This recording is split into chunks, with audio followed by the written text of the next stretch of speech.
Here it is. Here's the sign. So, what are we doing? Well, where have we been so far? So tomorrow we're going to pick up some one-shot sign paint, which is super awesome.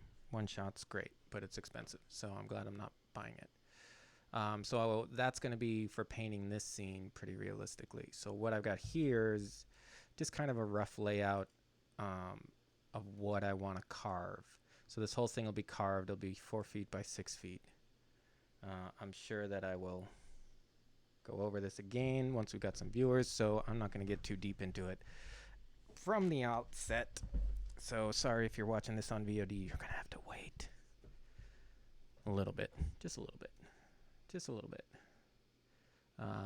So what I was working on last time was just, finding some nice Adirondack trees and things like that to trace, and just drawing in some mountains and hills and clouds. And this is the logo, and welcome home to, that's the saying that they like. So they is my parents who own the campground. It's a family run campground in Cooperstown, New York. All right, so I gotta unlock this, and I don't know how to do anything on the PC in terms of key commands, because I keep trying to hit command like on a Mac, and then I just alt things, and it doesn't end well. All right, I want to ungroup all. Group, nope. Why can't I unlock all? That's what I want to do. Oh, because I got layers locked, dummy. There we go. All right, so I want to do that. I think I'll just duplicate this one instead of saving as. Fuck it, I'll save as. Save on your computer. All right, entrance sign 4 by 6 for CarveCo. CarveCo is the software we're using.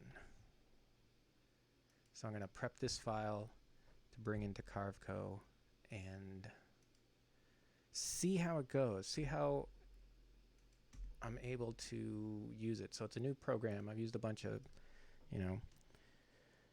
various 3D carving and laser cutting and 3D printing software. So each one's a little different. So this one we just got. I found it because the old one we were using, ArtCam, is no longer working. They last time I used it was like 4 years ago, and then Autodesk bought it, and then Autodesk discontinued it, and then they licensed out the right to produce the software but under a different name, so that name is now CarveCo. So whatever. So this is CarveCo. It's very, very exciting. Not yet. So I'm just learning how to manipulate vectors, how to do a relief, because that's basically my goal is to, this is the 4x6 sheet. We've got some high density polyurethane, like super cool signboard, carves beautifully, can get crazy good details. So I want to carve this into it and then carve this as a relief. So these letters would be like raised up, this would be recessed, this would be raised up, and then this would be kind of like a bas relief. And then I would go in with the sign paint and paint it, the enamel stuff, and paint it realistically, so it would be like extra 3D. And we do that both sides, and then that would be pretty sweet, pretty special. And then we'll take a picture of it, and we'll make vinyl cutouts for off-site signs. So this will be at the entrance of the campground. All right, so I want to make everything outlines. So let's see, I want to select all and then do type create. Oh man, every time. There it is, they moved it. It used to be up higher in an earlier version. Okay, create outlines, we did that, and then we want to expand appearance. So creating outlines, if you're not familiar, basically takes the font aspect out of it, and it just makes it vector outlines like everything else. Like that just makes it shapes. So you can see here there's a funky thing going on where these blue lines are the shapes, except that it's all arched up here. So this is like a real-time effect that we have going on. So we have to also lock that into its visual appearance, and you do that by going to Object, Expand Appearance. And see, now it is. Hoorah! So how is, oh, this is a stroked one, huh? A stroke, and do I want that stroke? Let me undo that. Let's see, what happens when I take off that stroke? Is it gonna mess up? Oh yeah, it needs to be thicker. I see. I see it. All right, let's redo. And then redo. Oh, I can't redo. Fine. Fine, be that way. Select all. Object. Expand appearance. Boom, roasted. Then we're gonna take this one, and because the way that carving machines work, and most CNC production things like laser cutters and what, they only print or cut the lines, the vectors themselves. So these things. So if there's anything that you're doing that isn't actually part of the line, then it's not going to cut it. And these little things where it overlaps, it'll just cut right through it. It'll make it look like this. So we don't want that. So we gotta fix it. Fixing it. Okay, so we're gonna take this, and again, I'm gonna do expand. So what that'll do is it'll take the stroke and it'll make it, give it an outline. So now we've got way too many strokes going on in here. So we're gonna fix that by going to the, oh, what's the thing? Pathfinder? Pathfinder. There it is. So Pathfinder lets you do various modes of like overlapping vectors, and you can do things like unite them, subtract them, divide them, all sorts of different fun things. They're fun to play with. So we're doing, what's this one? Addition, unite. Ooh, I don't like this. There's a rye anchor over here. All right, we're gonna have to go kill that thing so it doesn't mess us up later. See this thing? What are you doing there? That seems glitchy. That seems not like you should be here.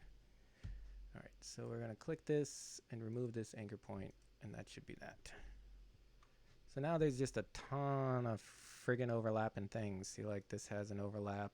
This has a bounding box. Like there's all sorts of junk just floating around. So I gotta clean it up and make it so that it's happy for the printer. So like this, I don't even know what this is. Shit, what did I do? Oh, I accidentally put my hand on the tablet button. And look at this sad tablet.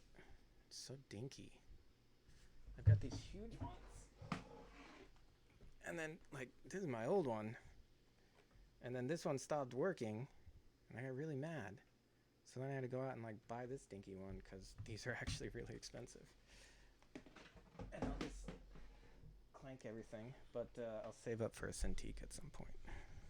I hope. That's the goal.